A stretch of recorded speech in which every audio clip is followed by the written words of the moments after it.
Welcome back to the Illinois Fighting Illini Dynasty. I'm your host, Jay Shoob, and we got another good video here for you guys today, as it is recruiting update number 1. We are on episode 43 of this Dynasty series. We are chugging along here as we have opened up season 3, getting here towards the middle part of the season.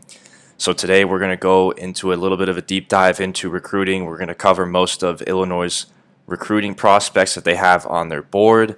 Then afterwards, we will briefly cover the Big Ten standings so you guys can see what's going on there, as well as look at the top 25 polls, the Heisman race, and then of course we will wrap up the video at the end with a little bit of a preview for the Penn State game coming up next week. So let's dive into recruiting. So this recruiting board, it's a big one for Illinois. They are losing a lot of big-time playmakers, a lot of key players that are seniors in this Dynasty series. They will be departing after this season.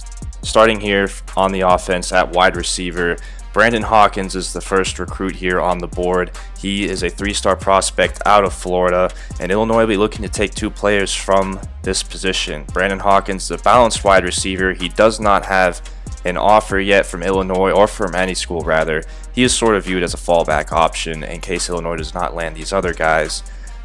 One of them being Marvin Pugh. Marvin Pugh out of Kentucky. He's got great speed. He's got 94 grade speed, which is very good.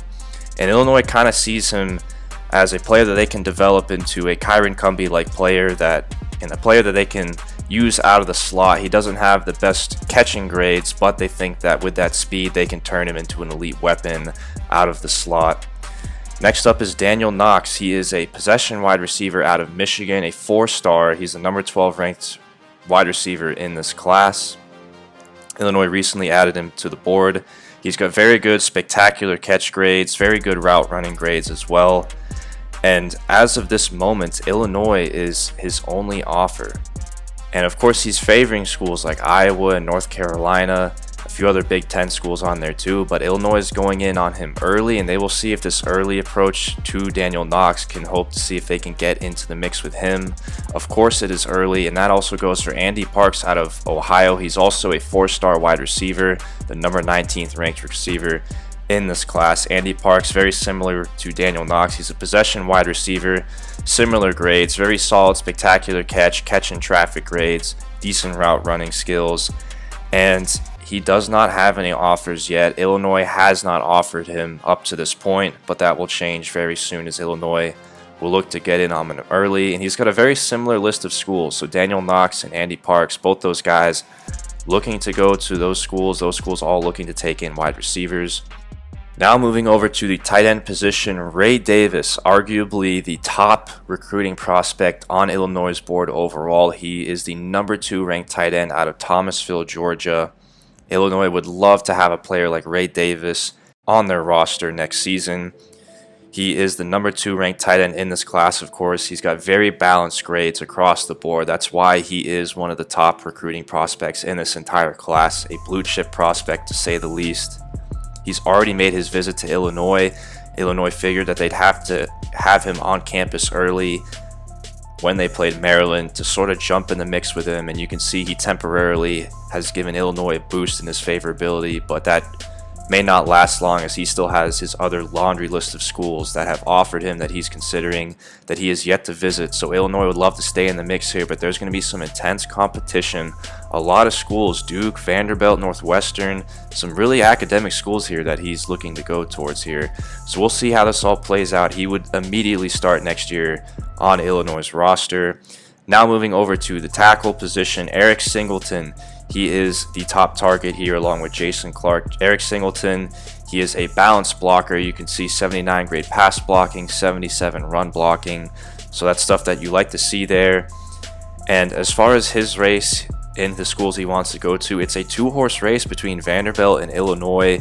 He was also offered by Duke, but it looks like he is favoring Vanderbilt in the slightest here, but we'll see how this all plays out. He visits both schools late in the season. And now Jason Clark, a home state kid out of Illinois. He is known for being a very good run blocker. That's his strength there. He's also got a very decent pass blocking grade at 77 as well. And he's also got some tough competition that Illinois will have to deal with. He's been offered by 4 different schools: Louisville, Northwestern, and Indiana. He all has favored above Illinois at the moment. But similar to Eric Singleton, he'll be making his visits all late in the year, so that'll be a down-to-the-wire race to see who can land him. Now moving over to center, Terry Townsend, a 78 overall grade center, a 3-star prospect out of Michigan. He's only the number 31 ranked center in this class, but he is a gem prospect to say the least. Kudos to Illinois scouting team for getting in on him and seeing the upside with him. 82 grade pass blocking, 80 grade run blocking, and 79 impact blocking. Amazing there for just a 3-star prospect.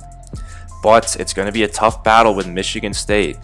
The Spartans have also appeared to see the upside and potential with Terry Townsend, so it'll be a 2-horse race between Illinois and Michigan State. These 2 schools happen to play each other later down in the year here in a few weeks, so it'll be interesting to see how this race plays out. Another Big Ten school that Illinois will be going head-to-head on the recruiting trail against. And then Daniel Wilson, he is the other center on the recruiting board for Illinois. He's out of Kalispell, Montana, and he's a balanced blocker all around. And Illinois sort of views him as a fallback option in case they do not land Terry Townsend. But Daniel Wilson also has some other schools that are on his list. North Carolina actually is the one other school that's on his list. So we'll see how this all plays out. But Illinois would love to land Terry Townsend, their number 1 target at that position. Now moving over to defense, and at defensive end, Illinois has a slew of defensive ends that they are targeting here. 6 players that they will be going after, and let's dive into it. Dan Lumpkin, the first recruit here out of Wyoming. He is a balanced defensive end. Right now, Illinois is his only offer, and it appears that he is a lock to commit to the school. He has not been offered from anyone else, and he is favoring Illinois. So Illinois knows that they have Dan Lumpkin in the bag. Eventually down the road, he will commit this season. Chris Smith as well, you can say the same thing. Pass rushing is his strength, but very similarly to Dan Lumpkin, Chris Smith is only been offered by Illinois up to this point, and he's only favoring Illinois. So Illinois knows that they have these 2 guys that are locks to commit at some point during the season, which is good to have to build depth at this position. Andrew Bishop, also a home state kid out of Illinois. Andrew Bishop, pass rushing is his strength. He has not been offered by Illinois, but he wants to come to Illinois. And despite not being offered, Illinois has scheduled a recruiting visit with him, so we'll see how that plays out. But they have a handful of players here that they would like to get over him. Damon Mendoza is the other guy that Illinois is targeting, sort of as an insurance fallback option at this position. He is a pass rusher and appears to be a lock to commit at some point during the year. He's scheduled to come later in the season. But these next 2 guys, Keenan Norman and Andy Franklin. Keenan Norman is the top target at this position for Illinois. Keenan Norman is the number 2 ranked defensive end in the entire class. He's a home state kid out of Brookfield, Illinois. So this just has been screaming at Illinois to go very heavily after him. They would love to get a blue chip recruit on their roster. He's very balanced at his position, all around very good skills there. But unfortunately, he is favoring Wisconsin. It's a 3-horse race between the Badgers, Iowa State, and the Illini, of course, but he is favoring Wisconsin by a healthy margin there, and he does make all 3 of his visits to those schools later in the year, but we'll see if he ends up following through with that, because he may be ending up committing to Wisconsin, unfortunately, before then. But Illinois would love to be in the mix for a blue chip prospect in their home state. Illinois has to turn the tide with some of those guys leaving. Andy Franklin is another one. He's a 4-star defensive end out of Ottawa, Illinois. Another defensive end. 2 of the top 3 in the home state. So this is just screaming with green flashing lights for Illinois here to pursue those guys on the recruiting trail. Andy Franklin, it's going to be a battle between TCU and Illinois. His only 2 offers scheduled to visit both those schools late in the season. So Illinois will try to keep the good talent, the blue chip talent in state. That's something they have not really been able to do just yet, but we'll see if they can turn the tide here on the recruiting trail especially with those two guys at an important position. Moving now to defensive tackle, Jonathan Sims out of Hammond, Louisiana. His strength is run stopping. He's a very good defensive tackle. Illinois scouting department also has very good grades on him. They are very high on him. And it appears right now that he is a lock to commit. Illinois went after him early. Illinois is his only offer, and he's scheduled to visit late in the year. So good job on the recruiting team for going after Jonathan Sims early. He has a great relationship with the coaching staff already, so he appears to be a great recruit that Illinois will have commit eventually at some point during the season. Now moving over to outside linebacker, Bill McDonald is the top target at this position. Illinois needs to pick up recruits at this position. They're losing a lot of guys. They're thin at linebacker. Bill McDonald, another gem prospect. He is their top target, as I just mentioned, at this position. His strength is stopping the run. And as of right now, Illinois is his only offer. But you can see all the schools that are on his list, a ton of SEC on there. So we'll see if those schools, if they come in late in the recruiting cycle and offer him, that could spell trouble for Illinois. But we shall see if Illinois can convince him to sign his NLI very soon. We'll see how that plays out. Anthony Horton out of California, a 3-star linebacker as well. Also a gem prospect. His skill set's very balanced. And very similarly to Bill McDonald, Illinois right now is his only offer. He was recently added to their recruiting board. And a lot of SEC schools below there, a few Pac-12 schools. So we shall see if Illinois going in with this approach pays off for these two guys. These would be big-time additions for a position that's lacking depth right now for Illinois. And then lastly, Kyle Robinson. Kyle Robinson, he should be committing at some point here during the middle of the season. He's out of Missouri. He's the number 18th ranked outside linebacker. And at this point, he is favoring Missouri, but Illinois is in some close competition with Missouri, of course, and Oklahoma State. So we shall see how this plays out. He makes his visits 3 weeks in a row to those 3 schools. So we'll see if Illinois can hang on to him. But of course, Illinois is looking good at that position overall. Now moving to middle linebacker here, Ronald Harvey, a 3-star prospect, home state kid out of Illinois. Ronald Harvey's got very good finesse moves. He already made his visit against Maryland along with Ray Davis. And he does want to play right away, which could be a problem for Illinois as he's not necessarily graded high enough to start right away on this team. So that's why he is also considering Western Michigan, who has made him an offer. And it's not like he's a scrub. He's had offers from Notre Dame and Iowa as well. But playing time is a big thing for him. So we shall see. He may end up going to Western Michigan. Now moving over to corner, Mike Wise, also a home state kid out of Illinois, 3-star prospect. Illinois is high on him, and they look very good to be able to land him here during this recruiting cycle. He wants to stay close to home. He's got very good press coverage skills, and as of right now, Illinois is winning the battle against Wisconsin, who is also a school that has offered him. So that's good to see that Illinois is winning a battle against Wisconsin on the recruiting trail. Of course, Wisconsin played in the national championship last year, so it has been tough. Illinois has been losing those head-to-head battles against teams like Wisconsin and Notre Dame that have had more success. So this would be a good commit here for Illinois. And then at strong safety, Trey Horton, the only player at this position they're targeting. He is a hard-hitting safety. He might want to play right away, so that's why as of right now he is favoring Ball State, who has offered him a scholarship, but Illinois is not pursuing him that heavily, so we shall see how this plays out. As of right now, Ball State and Illinois are his only 2 scheduled visits. So we'll see how it plays out. Not a big deal if Illinois does not end up landing him. He'd be a good get for Ball State, that's for sure.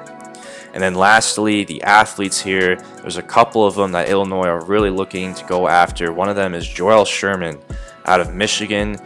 He can play corner or wide receiver. He's a 4-star prospect. And as of right now, Illinois is his only offer. So again, Illinois offering these kids early in the recruiting cycle before anyone else does. We'll see if that strategy plays off. It has paid off for them in the first 2 years under Deal. He's also making a visit to Mississippi State, but as of right now, it looks like it's all Illinois, and they look very good to be able to land Joel Sherman. And lastly, Lawrence Carter. He was just recently added to the board. He's a 4-star prospect out of New Jersey, and he can also play wide receiver. And Illinois at the moment is his only offer, but it is still very early on him. There's other schools that he is looking at, so Illinois is his only offer, but he has not necessarily favored Illinois just because of that to this point. So we shall see how that plays out. And now wrapping up the recruiting here, just a couple things to go over. I just figured I'd show you guys the team overview here on offense.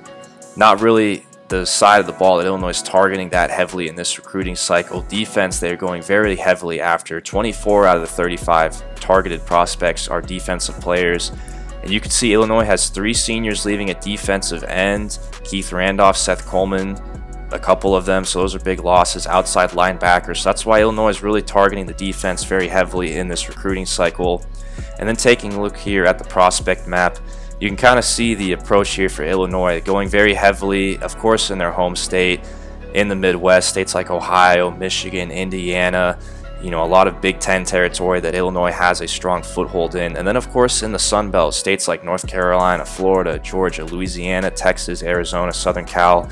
Illinois also has a footprint there, so kind of a blended regional and national approach for Illinois on the recruiting trail.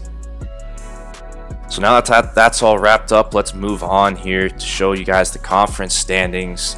And as of right now, of course, it's early, but a few of these schools have played some Big Ten games already. And 3 teams are ahead of Illinois in the division right now. Nebraska, Wisconsin are both 3-0, 5-0 overall. Purdue is ranked number 22. They are 5-0 on the season. So the Boilermakers are having a good start to the year. And then right now in 4th place is Illinois. Of course, they've only played 1 game, so a lot of time left here in the season. But overall here, it looks like outside of Northwestern, maybe Minnesota, Big Ten West looks like a strong division this year. It's looking like it's shaping out to be a very competitive division.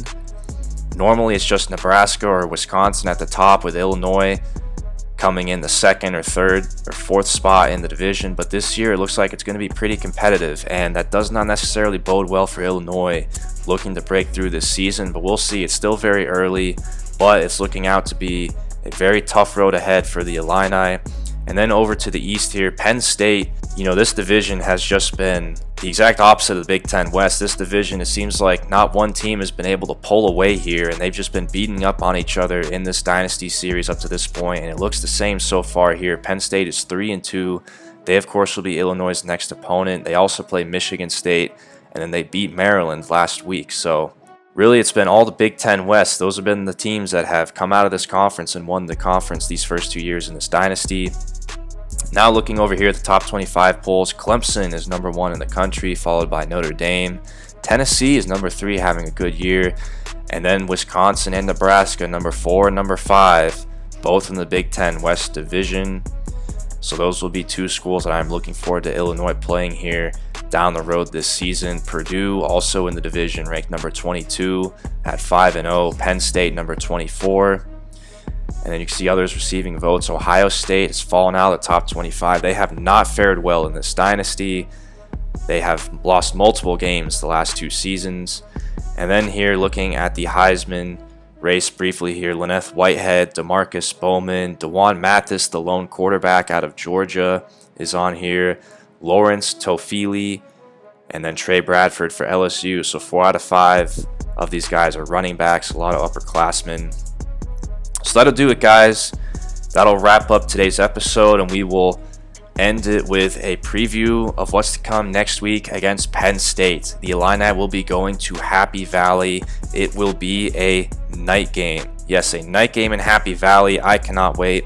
Penn State, believe it or not, is going to be a 9.5-point favorite, which doesn't really make sense to me, but Penn State has recruited very well, so they have a good roster, but they haven't necessarily put it together. You can see here their very mediocre rankings so far. 5 games into the season, they are number at 118 in pass defense. So they've had one of the worst pass defenses in the entire country, only number 98 in total defense. So we'll see if Illinois can exploit that next week. Illinois, of course, has a number 5 in total defense on the year, which is very good. As far as their players, Penn State, Curtis Jacobs, their outside linebacker, he leads the team in tackles. He is the best player on their team. Keziah Thomas, their running back, he's also had a good season. They rely on him a lot. He's averaged 118 yards per game, which is very good. And taking a look here at Penn State's schedule, so far, kind of a rocky road. They have played some tough competition. They got smoked by number 12 Washington at home. Then they went on the road and beat Oregon, who's also ranked. They beat Iowa on the road, and then they got smoked at home by Wisconsin, who's a very good team. So it kind of seems like you don't know what you're going to get with this Penn State team.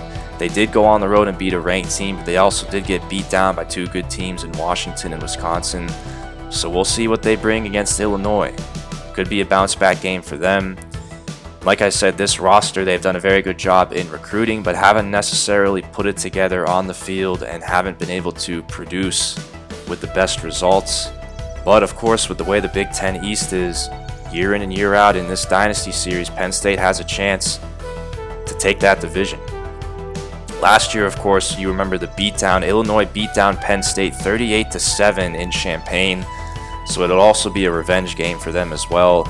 Penn State's quarterback this year is Micah Bowens. He's a redshirt junior. He is a dual threat scrambling quarterback, and he likes to go on the run. But Illinois, of course, is no strangers to those types of quarterbacks. It'll easily be the most hostile environment that Illinois will be going into up to this point on the year. And this night game on the road will kick off a 4-game road stretch for Illinois. They are at Penn State, at Michigan State, at Minnesota, then at Iowa. 4 games in a row coming up here. So this will be a good test to see how the Illini fare on the road this year. And this is where we really get into the teeth of the Big Ten Conference schedule. Illinois will look to rebound from an early loss this year and really start putting together their resume. Of course, Penn State is ranked, so this would be a good win to get on the road. This would look very good. I hope you guys are excited for it. I really am. And we'll see you for the next game on the road in Happy Valley against Penn State.